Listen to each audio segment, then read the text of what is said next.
راځو موږ د هغه ریګریشن کرښې لپاره اوس معادله لاسته راوړو چې هغه له دغه نقطو څخه ډېر په مناسب شکل تیریږي. معنا دا چې د دې نقطو او د هغه خط ترمنځ د خطاګانو مربع چې د هغه اصغري موږ ته په لاس راځي، او بیا به موږ دا محاسبه کوو چې د آر سکویر یا د آر مربع په واسطه باندې دا معلوم کوو چې هغه خط د دې نقطو څخه څومره په ښه شکل تیر شوی دی. که وخت نو بیا به دا کار په بله ویډیو کې ترسره کوو. نو را به شو یادونه به وکړو چې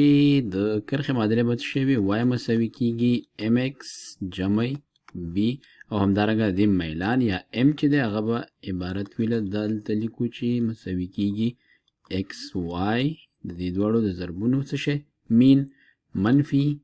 ایکس مین ضرب د وای مین، او بیا دلته تقسیم پر ایکس مربع مین او منفي دلته لیکو د ایکس مین مربع. د دې د یادولو یوه طریقه دا ده چې دلته په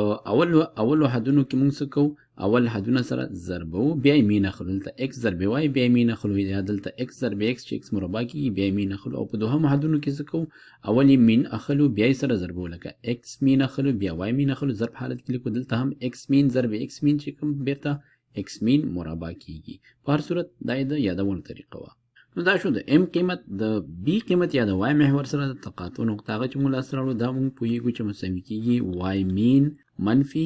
ام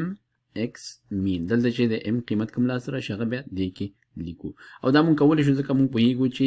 ایکس مین کاما وای مین دا نقطه چې دا هرومرو د دغه معادلې چې کومه کرښه ده د هغې پر مخ باندې پرته وي. نو را به شو اوس به دا محاسبه کو. نو مخکې مثال کې موږ 3 نقطې لرلې، دلته ورو ورو نقطې زیاتېږي، او مخکې مثال کې تاسې ولیدل چې موږ څومره محاسبه وکړه. نو که چیرې دا نقطې همداسې زیاتېږي 10 سلو ته ورسېږي نو بیا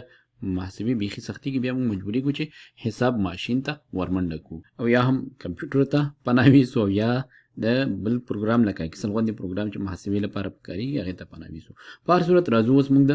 ام محاسبه کوو. ام محاسبه کول لپاره به لومړی راشو دا برخې به محاسبه کوو. لومړی به راشو د ایکسونو مین به لاسته راوړو، لیکو چې ایکس مین دا مساوي کیږي د ایکسونو قیمتونه راخلو جمع کوو او په شمیر باندې ویشو. دا به شي دلته منفي 2 دی، لیکو منفي 2 بیا ورپسې منفي 1 بیا ورپسې جمع 1 او بیا ورپسې جمع 4 تقسیم پر 4. دا به مساوي شي دا منفي 1 د دې سره ختم شو، منفي 2 او 4 دا مساوي کیږي 2 تقسیم 4 دا مساوي کیږي 1 پر 2. راځو د وایونو مین لاسته راوړو. نو لیکو چې وای مین مساوي کیږي وایونو قیمتونه د دې نه راخلو مونږه، دا به شي منفي 3 ورپسې لرو منفي 1 بیا ورپسې لرو مثبت 2 او بیا ورپسې لرو مثبت 3. نو 3 له 3 سره ختم شو تقسیم پر 4 راځي، 3 چې 3 سره ختم شي منفي 1 او 2 دا کیږي 1 پر 4. اوس راځو د ایکسونو وایونو د ضرب او سط لاسته راوړو. دغه یو نو لیکو چې ایکس وای مین دا مساوي کیږي، دا به ولیکو دلته راځو ایکس وای چې سره ضرب کو منفي 2 په منفي 3 کې کیږي 6 جمع دلته راځي منفي 1 په منفي 1 کیږي 1 جمع دلته راځي 1 په 2 کې 2 جمع دلته راځي 3 په 4 کې 12 او دا تقسیم پر 4 خدا کیږي 6 او 1 و 2 9 9 12 دا کیږي 21. نو جواب پلاس راغی 21 پر 4 باندې، دا د دې جواب شو. پای کې راځو د ایکس مربعګانو مین لاسته راوړو. نو لیکو چې ایکس مربع مین دا مساوي کیږي د ایکسونو قیمتونه اخلو، منفي 2 دی چې مربع شو 4 کیږي جمع منفي 1 دی دا چې مربع شي 1 کیږي جمع دا 1 چې مربع شي 1 او جمع دا 4 چې مربع شي دا کیږي 14. دا ټول تقسیم پر 4 4 او 1 15 15 او 1 6 او 14 22 پر 4 دا مساوي کیږي 11 پر 2 سره. اوس راځو موږ د ام قیمت لدې ټولو قیمتونو څخه لاسته راوړو. نو را به شو به لیکو چې دا مساوي کیږي دلته به صورت کې څه پاتې شي او مخرج کې به څه پاتې شي، دا دی د ایکس ضرب وایونو مین دا چې کوم لاسته راغلی 21 پر 4 دی، لیکو چې 21 پر 4 منفي دلته څه دی د ایکسونو مین لاسته راوړی 1 پر 2 دی 1 پر 2 ضرب دی وایونو مین سو دی 1 پر 4 لیکو چې ضرب 1 پر 4 مخرج کې څه پاتې کیږي د ایکس مربعګانو مین کوم چې 11 پر 12 دی. راځو لیکو 11/2 11/2 دی 12 نه دی او منفي د اکسونو مین چې مربع کو د اکسونو مین موږ سره 1/2 دی دا چې مربع شي دینه جوړیږي 1/4. اوس موږ کولی شو چې د لپاره حساب ماشین راواخلو خو لومړی راځو ګورو چې څه شی په صورت او مخرج کې یو بل سره ساده کیږي. زه به دا ټول د ځنه کاپي راواخلم او دلته به بل ځای کې چېرته لاندې کیدو چې حساب لپاره کار اسانه شي. نو دا دلته راوړو اوس لیکو چې دا مساوي کیږي دا به مساوي شي دلته به خط کش کو صورت کې دلته موږ سره پاتې کیږي دلته د 21/4 دا چې سره ضرب کو دی نه جوړیږي 1/8 په مخرج کې دلته دی سو 11/2 منفي 1/4. اوس موږ دې لپاره چې دا لږ ساده کو دا کسرونه ساده شي صورت او مخرج دواړه په اتو کې ضربو نو را به شو ولیکو چې دا شو ضرب اته دلته او ضرب اته دلته. نو دا صورت او مخرج ټول په اتو کې ضرب شي دا به مساوي شي اته چې په دې کې ضرب په دایني معنی لري لکه 2 ضرب 21 دینه جوړیږي 2 او دا علامه دلته منفي ده ځکه دا منفي وه او دا به شي منفي اته ضرب 1/8 دا کېږي 1 تقسیم پر اته ضرب 11/2 د عین معنی لري لکه 4 ضرب 11 دینه به جوړ شي 4 منفي او اته ضرب 1/4 دینه جوړیږي 2 دا به مساوي شي صورت کې پاتې کیږي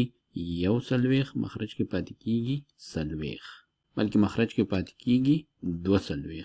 نو را به شو دا به 2 کو. نو وایو چې میلان مساوي شو ام مساوي شو لسه سره 1/2 یعنی د یو څخه ډیر لږ کم یو ډیر کوچنی برخه د یو څخه کمه. اوس راځو موږ د